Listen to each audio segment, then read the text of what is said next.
निर्णय ले रहे हैं प्रधानमंत्री नरेंद्र मोदी जी की 4 साल की नौकरी हो गई। कौन हिसाब से 4 साल का नौकरी होगा?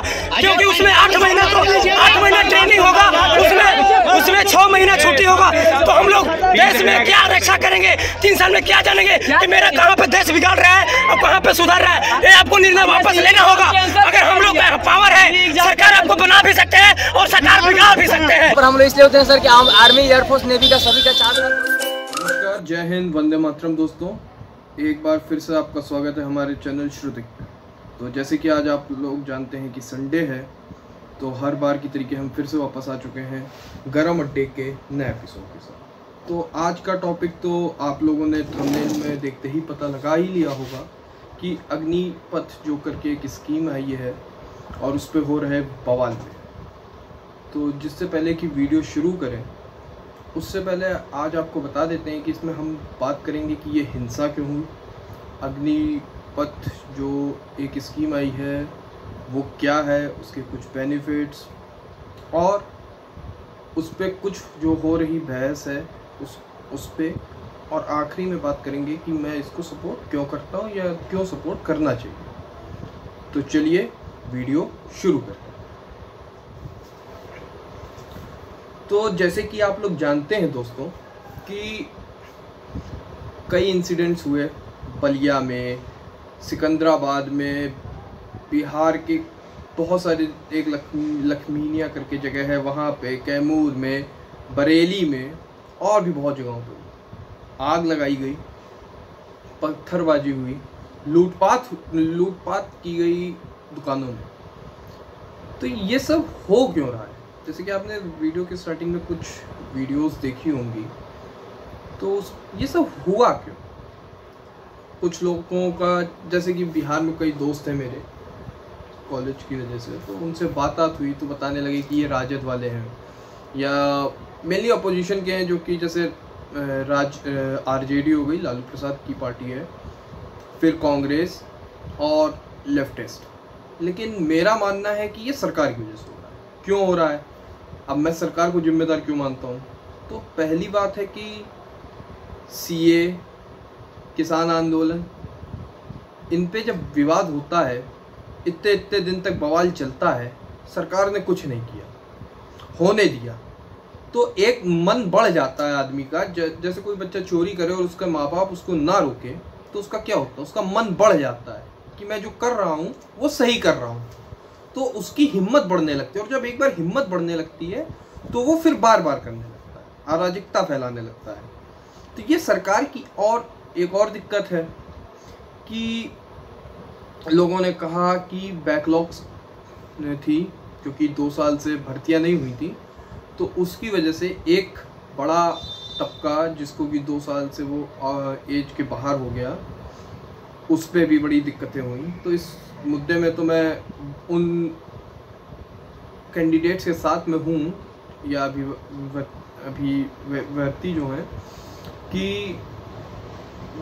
एज एक्सटेंशन मिलना चाहिए, जो कि सरकार ने 11:30 बजे रात में, उसी दिन रात में कर भी देती है।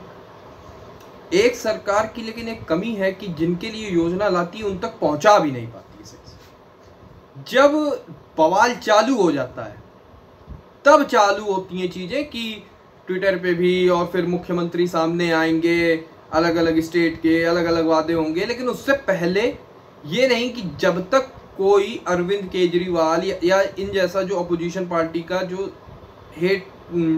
एक आपको ABCD आके 4 पॉइंट गिना दे, और उसके बाद आप क्या कहते हैं, बवाल जब तक चालू ना हो तब तक आप कुछ नहीं बताएंगे। आपको बताना तभी है जब बवाल होने की आशंका होने लगे और यह बवाल होने लगे। एक चीज़ और है जो कि सरकार पे अविश्वास पैदा ज़्यादा कर देता है, और वो कमी इस सरकार में रही है। 2019 अक्टूबर 2019 में रेलवे ने भर्ती निकाली, 100 की जगह शायद 4 या 500 रुपये लिए गए थे फॉर्म में। उसमें ना एग्जामिनेशन डेट थी। जब आंदोलन हुआ, विवाद खड़ा हुआ, तब एग्जामिनेशन डेट दी गई, फिर थोड़ा बढ़ाया गया, फिर उसमें बवाल हुआ, तो एग्ज़ाम कराया गया। एग्ज़ाम होने के बाद रिजल्ट नहीं आ रहा था, फिर जब विवाद हुआ, जब बवाल हुआ, जब आंदोलन हुआ, तब रिजल्ट आया। जब रिजल्ट आया उसमें भी विवाद और सब खड़ा हुआ। तो भैया ये सरकार क्या कर रही है? सरकार देख नहीं सकती कि क्यों विवाद हो रहे हैं? आप बहुत एफिशिएंट सरकार होने का दावा करते हैं, लेकिन अगर आपके में जो आप भर्ती निकाल रहे हैं वो टाइमली पूरी नहीं हो रही तो ये गलती आपकी है। हाँ, आपके पास ये बहाना तो है कि कोरोना रहा 2 साल, लेकिन इस सरकार ने क्या करना चालू कर दिया है कि जैसे 2020 में कोरोना आया, लेकिन अक्टूबर 2019 का नोटिफिकेशन था,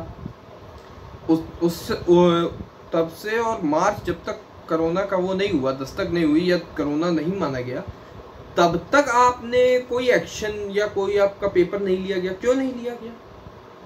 ये इस पे भी तो जवाब मांगेगा ना।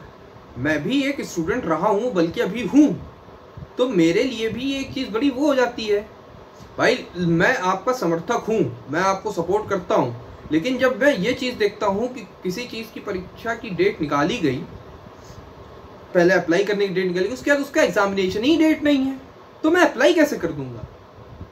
ये भी तो भाई सरकार को सोचने वाला है ना कि आप रेलवे बोर्ड या जिसको भी ये जिम्मेदारी दे रहे हैं वो टाइमली चीज पूरी करे।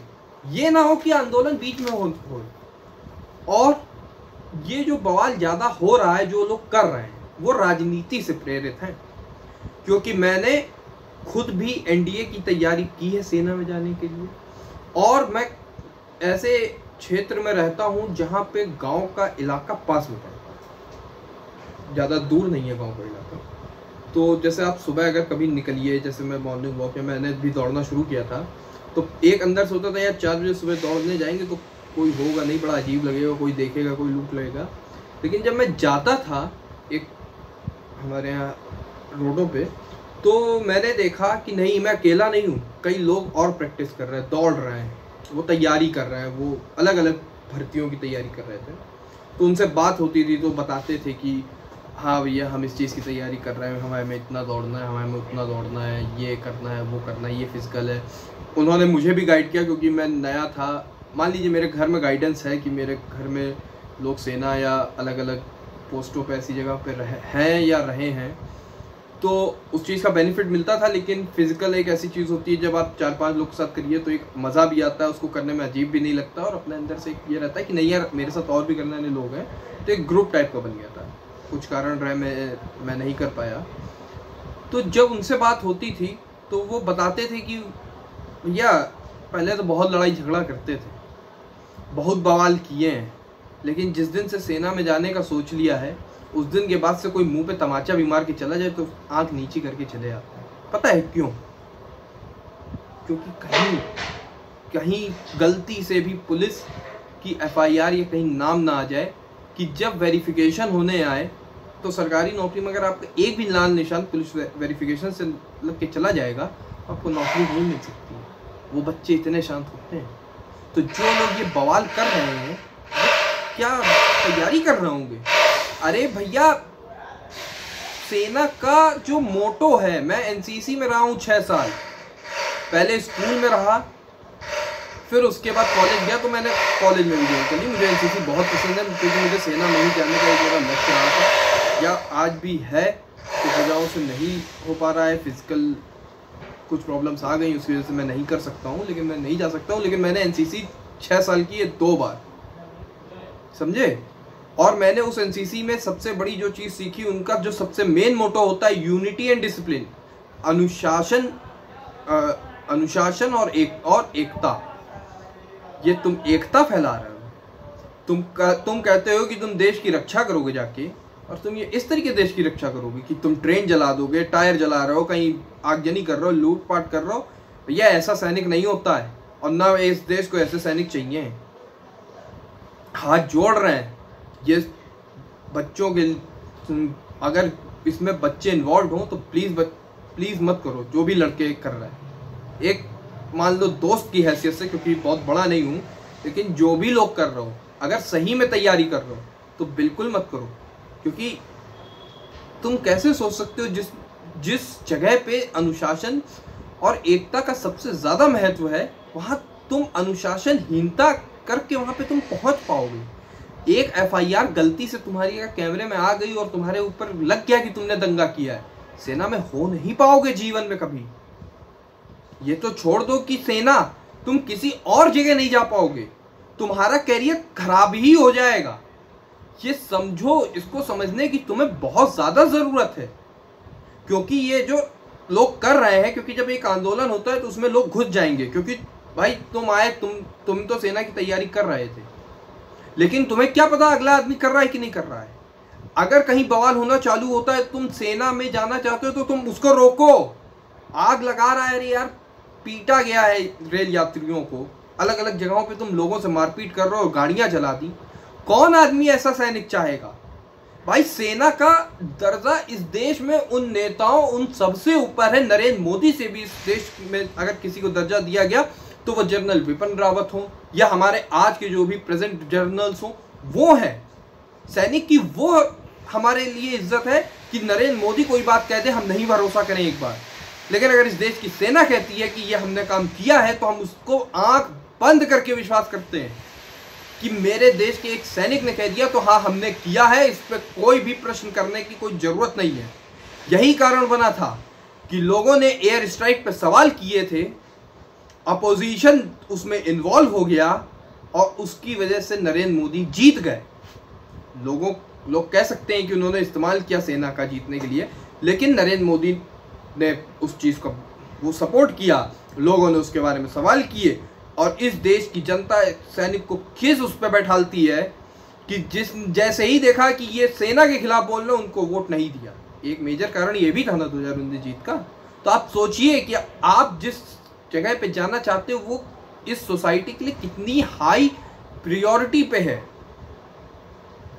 ये समझो, जो बवाल कर रहे हो, बवाल करने से कुछ नहीं होगा, पहले एक बार योजना तो पढ़ो। और अब बात करते हैं योजना। तो भाई अग्निपथ योजना में 17.5 से 21 साल की एज कर दी गई, पहले शायद 18 से 21 थी। थोड़ा बहुत मेजर चेंज, इतना मेजर चेंज एज के फैक्टर में नहीं हुआ है। उसमें बाकी की जितनी भी ऐसी नियुक्तियाँ थी वो बंद कर दी गई, लेकिन NDA, CDS और भी जो पैरामिलिट्रीज में जाने के रास्ते वो खुले हुए हैं। तो ये तो है नहीं कि आपकी सब बंद कर दी गई, पहली बात।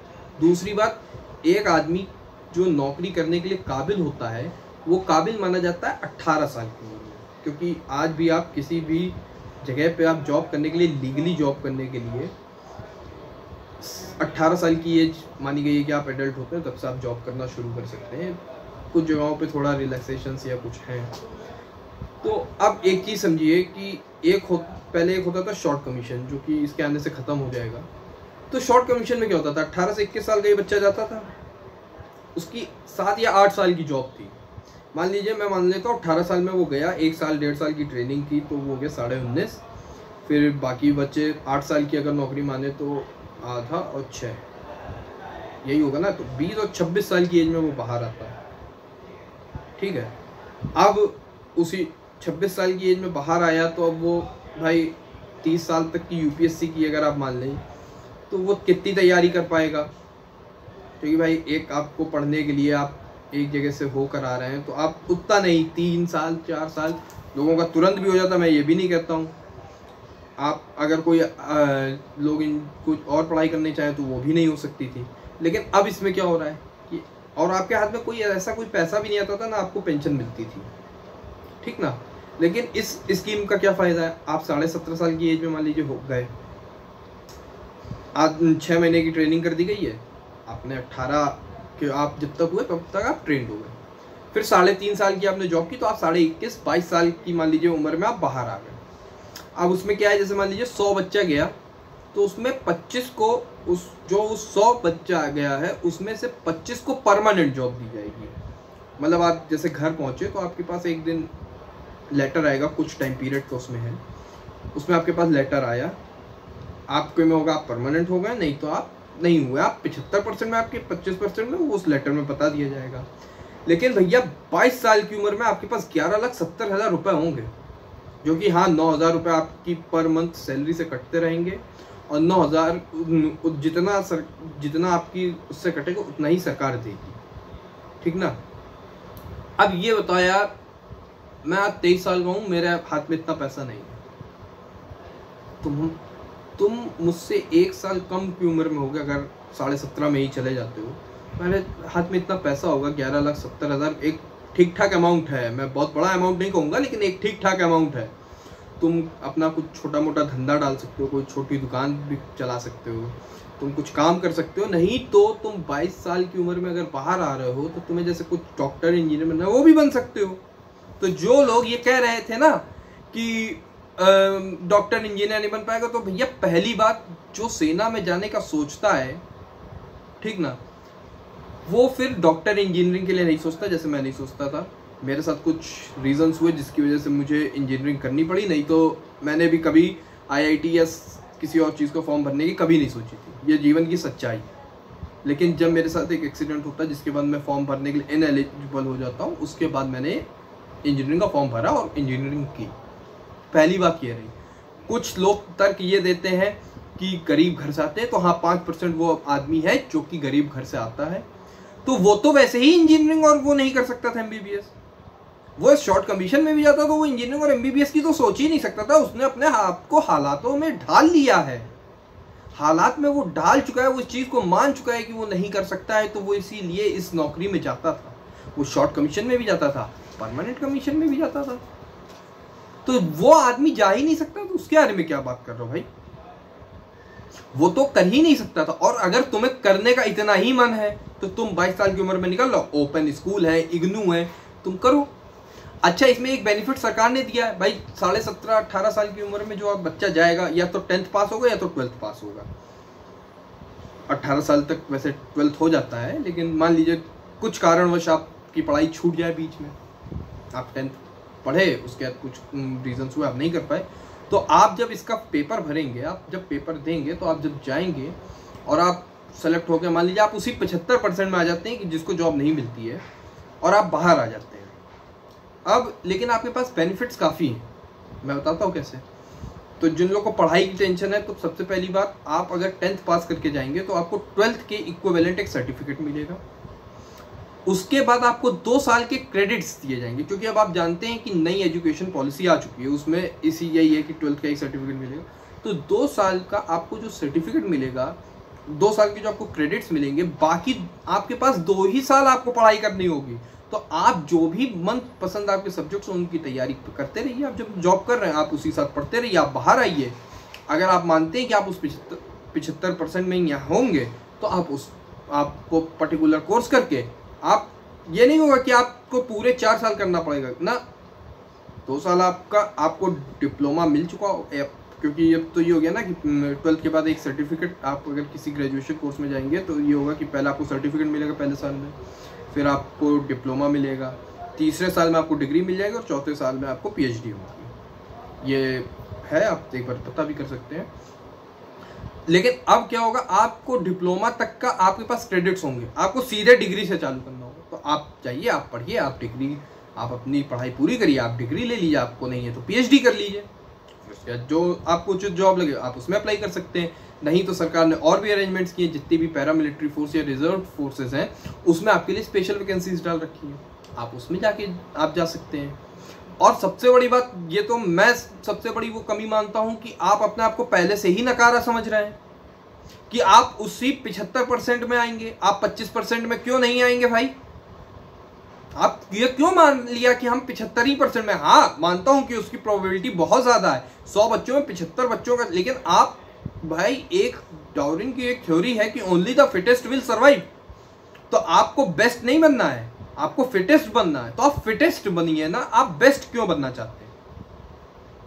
आप क्यों बेस्ट बनना चाहते हैं भाई? 40 साल की उम्र में जो आदमी, एक जवान एक बाहर आता था सेना से, वो क्या कर सकता था? कुछ नहीं कर सकता था। आप 22 साल की उम्र में बाहर आ रहे हैं, मैं एक मान के चल रहा हूँ, नहीं तो आप अगर 21 में जा रहे हो तो आप 25 साल की उम्र में आ रहे हैं, तो भी आपके पास 5 साल का है। आप कई नौकरियों में, सरकारी नौकरियों में 30 साल की उम्र रहती है मोस्टली में, आप वहाँ पे अप्लाई कर सकते हैं। अब जैसे कि कई स्टेट्स भी कह रहे हैं कि हम जॉब्स में प्रेफरेंस देंगे, तो आप उसमें अप्लाई कर सकते हैं। और एक ऑफकोर्स सी बात है कि आप अगर पैरा मिलिट्री या उसमें किसी भी ऐसी चीज़ में अप्लाई करते हैं, अर्ध सैनिक बलों में या कहीं पे भी जो रिजर्व फोर्सेज हैं, तो उसमें क्या है, उसमें सबसे अच्छी चीज़ तो यही है ना, आप फिट होने चाहिए। आप सेना से आएंगे, आप फिट होंगे, आप पूरे मानकों पे खरे उतरते होंगे, आपके पास आपको प्रेफरेंस भी दी जाएगी उसमें, आप प्रेफरेंस के थ्रू नहीं जा सकते होंगे, अगर आप जनरल कैटेगरी से भी जाएंगे तो भी आपका होने के चांसेस सबसे ज़्यादा बढ़ जाएंगे, क्योंकि आप वहाँ पे ऐसे ट्रेंड किए गए होंगे, आप वेल ट्रेंड होंगे। एक वेल ट्रेंड आदमी को कोई भी लेना चाहेगा। अगर मुझे किसी को जॉब देनी है और 2 बंदे मेरे पास आते हैं, एक है नौसिखिया, मान लीजिए नया आदमी है, उसने कहीं जॉब नहीं किया, उसके पास एक्सपीरियंस 0 है, एक आदमी आता है उसके पास 4 साल का एक्सपीरियंस है, मैं 4 साल वाले को जल्दी ले लूँगा, क्योंकि मुझे पता है कि अगर मेरे यहाँ थोड़ा सा काम अलग है लेकिन इसको इस काम का थोड़ा बहुत तजुर्बा है, तो मैं इसको थोड़ा सिखाऊंगा, अपने आप आ जाएगा, हो जाएगा इसका, तो इसको तो आता ही है ये काम। आप बात कर लेते हैं फिर 6 महीने की इसमें ट्रेनिंग और ये सब तो बता दिया, बाकी सब कुछ समान रहेगा, आपको सारे बेनिफिट्स वो मिलेंगे जो कि एक सैनिक को मिलते हैं अगर वो पहले स्कीम्स जो भी थी उससे जाता था। जैसे कि उसमें हो गया कैंटीन का सामान, खाने पीना, आपको वो सारी सुविधा वैसी मिलेगी, क्योंकि जो 25% तो आपसे निकाला जाएगा ना, वो तो वापस जाना ही है ना, उसको वहीं पे सेना में परमानेंट ड्यूटी देनी है ना, तो उसको तो वैसे रखा ही जाएगा, तो आपको सबको वैसे ही रखा जाएगा। अब एक चीज़ जो सरकार ने कर दी, जो कि जिसमें कि मेरी भी एक थी कि एज लिमिट इस बार बढ़नी चाहिए, तो 2 साल बढ़ चुकी है, तो मेरे हिसाब से बवाल होना ही नहीं चाहिए था। आपको पढ़ाई करनी चाहिए, आपको तैयारी करनी चाहिए, जाके पेपर दीजिए, आप जाके हो जाइए। तो मेरे हिसाब से तो बवाल उसी दिन ख़त्म हो जाना चाहिए था जिस दिन सरकार ने कह दिया कि नहीं, हम एज लिमिट बढ़ाएंगे इस बार के पेपर के लिए। 1 टाइम रिलैक्सेशन दिया है, वो अगर एक बार और दे सके अगले साल भी तो भी अच्छा रहता, लेकिन अगर आपको एक बार मिल रहा है तो आप उसमें होने की कोशिश करिए, क्योंकि आपने भाई अगर 2 साल बर्बाद हुए और आपने कोई पढ़ाई नहीं की तो ये आपकी भी कमी है। आप इसमें कोई एक ग्रेजुएशन या कोई कोर्स कर सकते थे, आपने नहीं किया तो वो आपकी भी तो गलती है, आपने क्यों नहीं पढ़ाई की। सरकार की गलती बताना बहुत आसान है कि सरकार ने ये नहीं किया, सरकार को ये कर देना चाहिए था, सरकार वो कर देना चाहिए, लेकिन आपकी भी तो गलती है।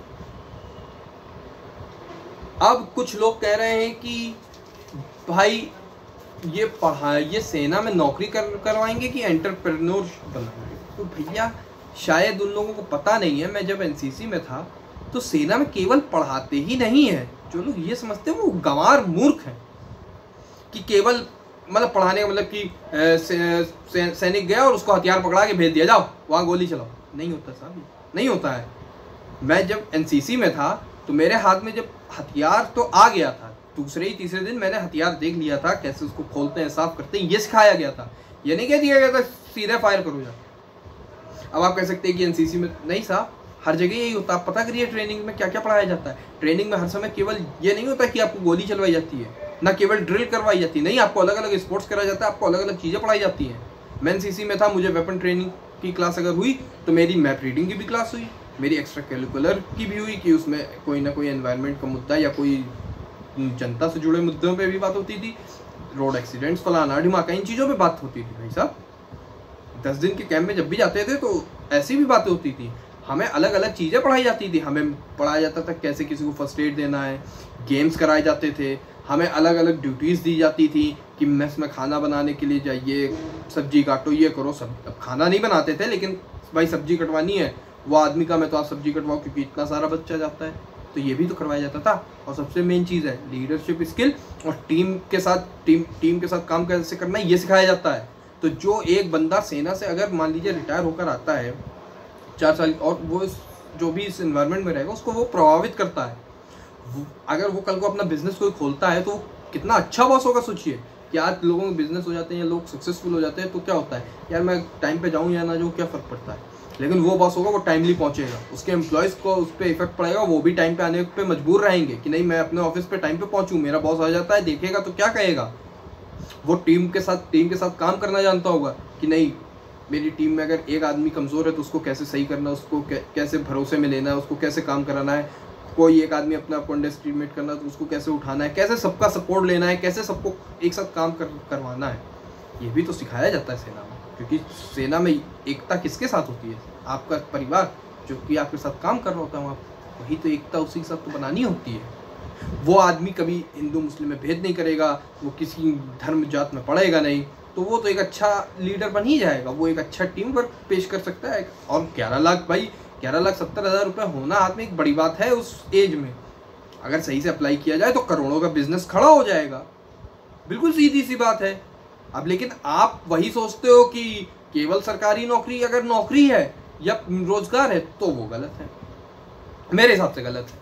क्योंकि चाहे एक देश में सैनिक भी अगर इस देश में बहुत बड़ा कंट्रीब्यूशन करता है, लेकिन एक टैक्स पेयर भी बहुत बड़ा उसका भी कंट्रीब्यूशन, क्योंकि अगर टैक्स पेयर का पैसा नहीं होगा तो सेना के पास भी हथियार नहीं होंगे साहब लड़ने के। आपके पास लोग हो सकते हैं, हथियार उतने ही ज़रूरी भी हो।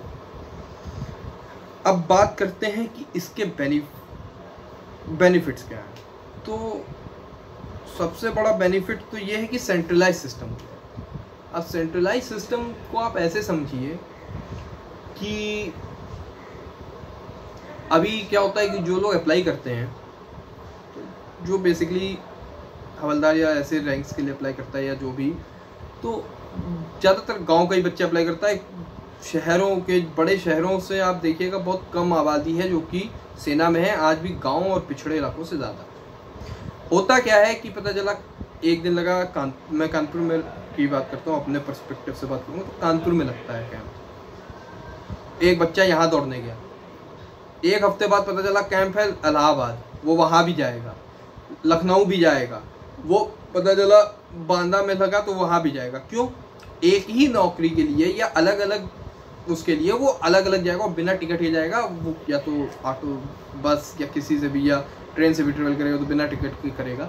लेकिन अब क्या होगा, इसमें पहले होगा रिटर्न पेपर, कंप्यूटराइज्ड होगा OMR शीट के साथ। आपने पेपर दिया, आपका नाम आएगा, आपको एक ही जगह बुलाया जाएगा, एक दिन आप वहाँ पेपर जाके देंगे। आपने पेपर दिया, फिर उसके बाद आपको फिजिकल, आपने फिजिकल दिया, आपका हो गया, आप जाइए, उसके बाद आएंगे 4 साल बाद आपके पास एक लेटर आ जाएगा, उसमें लिखा होगा आप 25% में, 75% पे। दूसरी चीज़ दलाली खत्म होगी। अच्छा, मेरे भैया सेना में हैं तो मैंने एक बड़ी उनसे पूछा, क्योंकि उनका कुछ दिन के लिए देहरादून और वहाँ लगा था इसमें भर्तियों में, तो उन्होंने भर्तियाँ देखी थी, वो हैं उस सिस्टम के पार्ट जहाँ पे भर्तियाँ होती हैं। तो एक बड़ी, मतलब भर्तियों के पार्ट हैं कि क्या है ये नहीं बता सकता हूँ एग्जैक्ट, क्योंकि सेना वालों के कुछ काम वो खुल के नहीं बताते हैं। लेकिन उन्होंने मुझे इतना ज़रूर बताया कि यार ये समझो कि करप्शन ऐसा होता है कि वो करप्शन कह भी नहीं सकते। मैंने पूछा कैसे, ये दलाली क्या हो जाती है भर्तियों में? तो बताते हैं वो कि क्या हुआ कि एक स्लॉट आया, उसमें लोग आए, फिर काफ़ी लोग उसी कुछ गाँव, उन्हीं में से गाँव के थे। तो होता क्या है असल में, मैं आपको सीधे समझाता हूँ, उनकी भाषा में समझाऊंगा तो बड़ा वैसा लगेगा। तो क्या होता है कि आप जो भी गांव के या जो भी लोग तैयारी कर रहे होंगे उन्होंने, और गांव के उसके होंगे, तो आप लोगों के पास कई लोग अप्रोच करते होंगे, यार तुम हमको 3 या 5 लाख रुपए दे दो और तुम्हारा हम करवा देंगे। तो लोग देते हैं, ये भी एक सच्चाई कि दिए जाते हैं कि भाई मेरा लड़का सेना में हो जाएगा, ज़मीन बेच के किसी भी तरीके देता आदमी देता है। अब होता क्या, मान लीजिए एक गाँव से 10 बच्चा रेस में भागने वाला है। अब ऐसा तो है नहीं कि वो 10 ने कुछ किया नहीं था भाई, वो 10 रोज सुबह उठ के दौड़ने तो जाते ही है, वो दौड़ने तो जाता ही है, चाहे बगीचे में दौड़े, रोड पे दौड़े, हाईवे पे दौड़े, कहीं भी दौड़े, वो दौड़ेगा, वो तैयार होता। अब होता क्या है कि वो पहले ही कह देंगे कि सबका तो नहीं लेकिन कुछ का करवा देंगे, तो आदमी बोलता है ठीक है। अब होता क्या है कि पता चला रेस हुई, दौड़ मेन होती है, दौड़ उसने निकाल ली। अब दौड़ में निकल गए 5 लोग एक ही गांव के। दलाल केवल ये करना चाहता है, वहाँ नाम देखने जाता है, उसने नाम देखा, अच्छा ये 5 लोग का हो गया, ठीक है। बाकी जिन 5 लोगों, उसने 10 लोगों से पैसा लिया था, तो उन 5 का उसको पैसा वापस नहीं करना है, वो अपनी काबिलियत पे हुए हैं। लेकिन उनको क्या पता, उन्हें तो लग रहा है दलाल ने करवाया, तो उनको तो वहाँ दलाल ने काम करा दिया, तो वो 25 लाख उसके हो गए। बाकी के जो बचे 25 लाख थे वो वापस कर दिए कि भैया तुम्हारा नहीं हो पाया, हम अगली बार निकलेगी तो हमें दे देना, हम करवा दें। ये होता है दलाली में, ये करते हैं।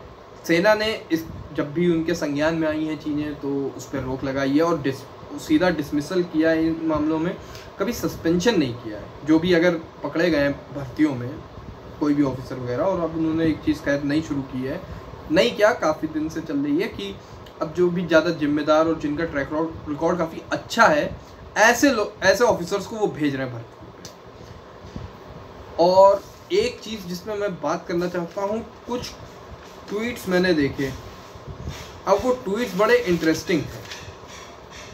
और वो ट्वीट्स कैसे थे कि एक लड़का कह रहा है कि हमारा घर का क्या होगा, हमारा घर छिन जाएगा। क्यों भैया, 4 साल में कौन मोदी सरकार तुम्हें वहाँ घर कौन सा दे रही है यार?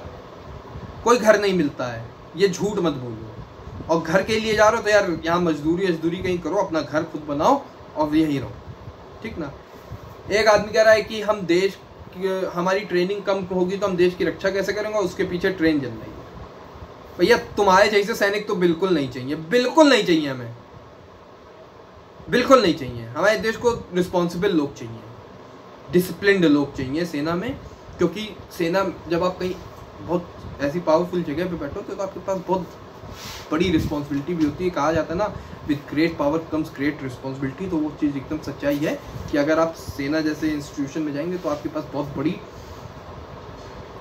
जिम्मेदारी होगी। उसके बाद दो साल, जैसे कि कुछ चीज़ें हम लोग बात कर चुके हैं कि 70% जो निकाल दिए जाएंगे वो डॉक्टर और इंजीनियर। तो वही जवाब कि भाई आपको पढ़ना है तो आप इग्नू और अलग अलग ओपन स्कूल्स हैं तो आप उससे पढ़ाई कर सकते हैं।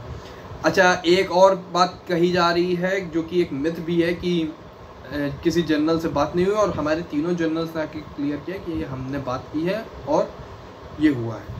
अब जरा मैं आपसे एक बात करता हूँ कि आप लोग कुछ डिबेट्स देख रहे होंगे, रेगुलर डिबेट्स देख रहे होंगे, तो जरा ये वीडियो देखिए।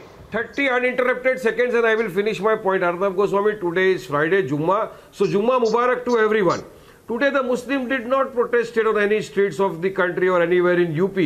But the entire nation was burning. From Varanasi, Jammu, UP, everywhere, their trains are being burned down, buses are being doesn't towed, matter to him. police stations have been burned down, cars have been burned down. Now, who are these writers? Who are these so-called peaceful protesters under the garb of writers? They are burning my country. Modi is silent in his own constituency. Varanasi, riots is taking place, burning is being taken place. So I would ask the UP government, will Yogi apply UAPA against these rioters? Will their homes will also be bulldozed? Right. Will lathi charge be done against them? Right. अब इसमें आपने सुना ये जाहिल पठान क्या बोल रहा है? मैं जानता हूँ मैं जाहिल पठान बोल रहा हूँ, और ये शब्द मैंने उधार भी लिए हैं और मैं शब्दों को बिल्कुल सही भी मानता हूँ। ये शब्द मैंने उधार लिए हैं रिजवान अहमद जी से। और क्यों मैंने इसको ये कहना सही समझा, ये हैं तो हम मुझसे बड़े भी हैं, नेता भी हैं, लेकिन मैं एक जनता भी। और जब मैं अपने नेताओं को ऐसी मूर्खतापूर्ण बातें करते सुनता हूँ ना, तो मुझे गुस्सा भी आता है। भाई पहली बात, तुम इनको अग्निवीर कैसे कह रहे हो? ये अभी सेना में हुए नहीं, और ना मुझे नहीं चाहिए ऐसे लोग सेना में। मैं इनको अग्निवीर नहीं मानूंगा। अगर इनमें से जिनकी फ़ोटोज़ हैं और अगर इनमें से किसी को मैं देखता हूँ कि सेना को यूनिफॉर्म मिली है, तो मैं तो सेना की ही रिस्पेक्ट करूँगा, मैं इसकी रिस्पेक्ट नहीं करता। बिल्कुल सीधी बात है, ठीक। और जिस तरीके जुम्मे की नमाज के बाद के विवाद को, बात की हिंसा को इस हिंसा से जोड़ा जा रहा है, तो गलत है। पहले समझिए क्यों। एक बवाल या एक हिंसा इसलिए होती है जिसमें कि ये है कि एकदम से हुई। जैसे कि अग्निवीर वाले केस में आप देखेंगे कि ये हिंसा कोई प्लान्ड नहीं थी, फैसला आज आया और कुछ ही घंटों बाद से हिंसा चालू हो जाती है, या प्रदर्शनकारी आ जाते हैं रोडों पे, उसके बाद हिंसा होती है। तो उसमें पॉलिटिकल व्यू मुझे ज़्यादा लगता है। लेकिन नूपुर शर्मा के बयान के अगले दिन ही जुम्मा था, उस दिन कोई बवाल नहीं हुआ। बवाल होता है 3 को और 10 जून। क्यों बवाल करना था तो तुरंत होता ना, बुरा लगा तो तुरंत पहले फंड आएगा, फिर पत्थर आएंगे, फिर पेट्रोल बम तैयार होंगे, फायर, फिर जुम्मे की नमाज आएगी, तब सब होगा। ये गलत है। इसमें प्लानिंग की गई है, इसमें एक्सटर्नल हाथ है। और जो अब कल का विवाद या जो अभी 2-3 दिन से विवाद चल रहा है, यह आदमी की नौकरी और पेट का सवाल है। जुम्मे की नमाज के बाद जो बवाल होता है उसमें पेट का सवाल नहीं होता है साहब। आप नौकरी मांगने के लिए नहीं रोड पे उतरे थे कि कहीं किसी ने आपकी भावनाएं वहां आहत कर दिया, आपने वहां विवाद कर दिया। नहीं, आप आहत होते हैं 1-1.5 हफ्ता पहले, कहा जाता है, एक बयान आता है। आप हफ्ते भर तैयारी करने के बाद बवाल करते हैं, वो गलत है। गलत तो ये भी है। और इसमें भी मैं कहता हूं सरकार से कि मास्टरमाइंड ढूंढिए कि जो जिन लोगों ने स्टूडेंट्स और इनके नाम पे आग लगाई, उनके भी घर बुलडोज किए जाएं, बुलडोजर ना रोका जाए, बुलडोज किया जाए। लगेगा ना बुरा? अरे क्या होगा आप सरकार हो, सरकार इतना डरने कब से लगती है सर? 370 पे आप नहीं डरते हैं, आप 3 तलाक को कर देते हैं, तब आपके अंदर कोई खौफ नहीं होता है। तो इनमें क्या डरना है यार? ये टुटपुंजिए लोग हैं जो रोड पे आके बवाल कर रहा है। सैनिक बनने लायक है क्या? उतारो बुलडोजर और चला दो, कोई नहीं समर्थन करेगा। क्योंकि जिस बच्चे को सेना में जाना है और 25% में आना, वो तैयारी करने में जुट गया है, वो सेना की तैयारी करने लगा। और ऐसे लोग हैं कि उनसे पूछा तो कहने लगे भाई कुछ गलतियां हैं, और सही बात है, किसी भी स्कीम में 19 से 20% कमियां होती हैं, रहेंगी कमियां। कोई स्कीम परफेक्ट नहीं हो सकती, कोई भी इंसान भगवान नहीं है, Narendra Modi is not God. लेकिन लोग तैयारी करने में जुट गए हैं, उन्हें उस 25% में आना है तो वो आज से तैयारी कर रहे हैं।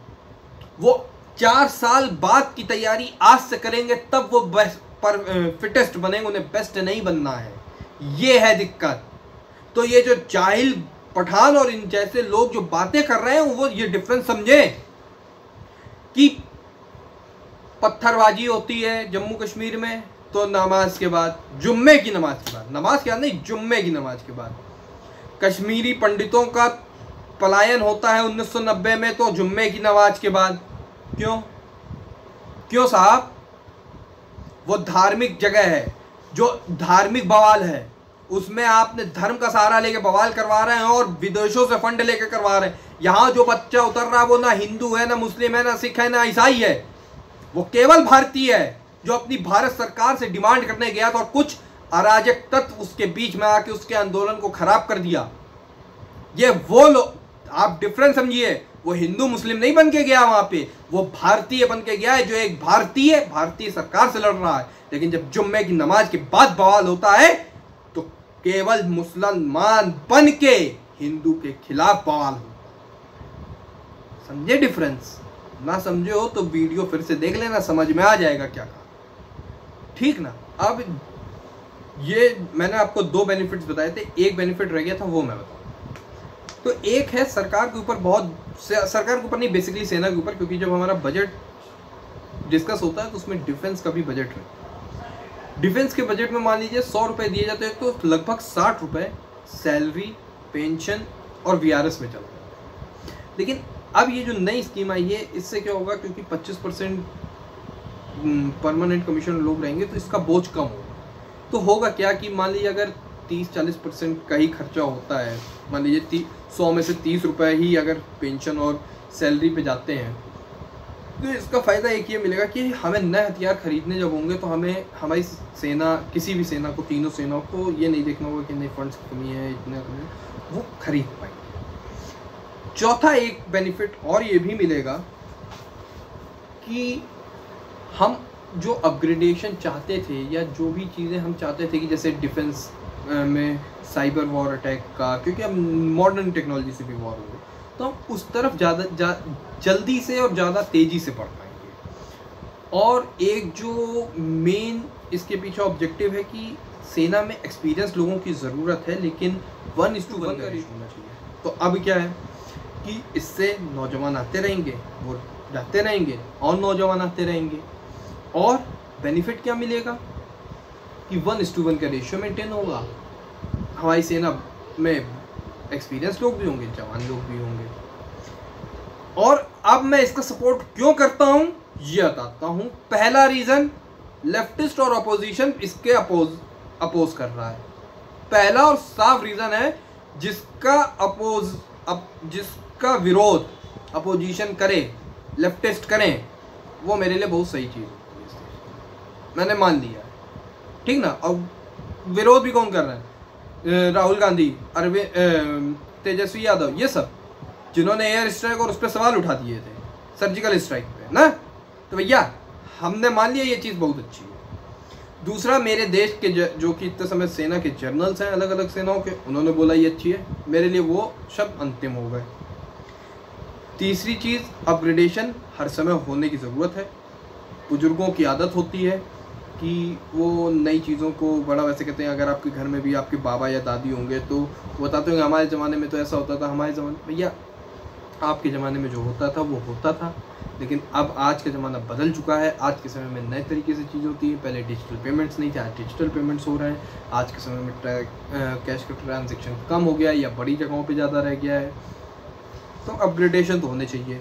अब ऐसा तो है नहीं कि जो अंग्रेज सेट करके चले गए तो उसी पे चले, या अलग अलग देशों ने ये स्कीम पहले से अपना रखी है, टेस्टेड है, तो मैं इस चीज़ को बिल्कुल सही मानता हूँ। अब आपके जो भी व्यूज़ हों इस वीडियो के बारे में प्लीज़ कमेंट डाउन, और वीडियो पूरी देखी है तो बहुत थैंक यू। तब और अब वीडियो ख़त्म करते हैं। अपना ख्याल रखिएगा, लर्न टू स्पीक, और प्लीज़ अपना बहुत सारा ख्याल रखिए। Bye bye.